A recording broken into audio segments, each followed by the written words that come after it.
मुल्क में अॼु खां 4 फरवरी ताईं बरसात ऐं बर्फ़बारी जी अॻकथी। सिंध जे सामूंडी पटी सूधो मुख़्तलिफ़ ज़िलनि में मींहं जो इम्कान। मौसमियात खाते मूजिबि अॼु खां मुल्क में उलंदे हवाउनि जो असर शुरू थी रहियो आहे, जेको आचर ताईं जारी रहंदो। कराची, सखर, लाड़काणो, दादू, मीरपुर ख़ास, नवाबशाह, जैकबाद ऐं कशमोर में मींहुं पइजी सघे थो।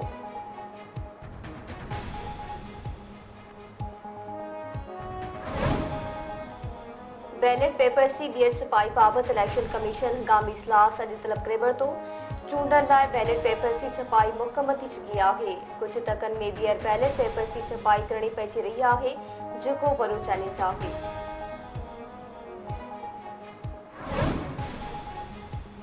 PTI बानी ख़िलाफ़ तोशाखाना रेफरेंस क़तई मरहले में दाख़िल। अडियाला जेल में अॼु PTI बानी जो 342 जो बयान थींदो। PTI बानी तोशाखाना केस में पंहिंजो दिफ़ा जो हक़ ख़त्म करण जो फ़ैसिलो इस्लामाबाद हाई कोर्ट में चैलेंज करे छॾियो।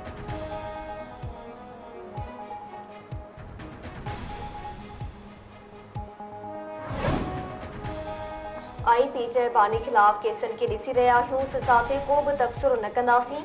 अमेरिकी पड़ी खाते जे तर्जुमान मैथ्यू मिलर जो चवणु आहे त अॻूणे वज़ीर आज़म ख़िलाफ़ केस कानूनी मामिलो आहे। पाकिस्तान जे अंदरूनी मामलनि ते का पोज़ीशन नथा रखूं। अमेरिका यकीनी तौर ते पाकिस्तान में आज़ाद मुसलमानों चूंडूं चाहे थो।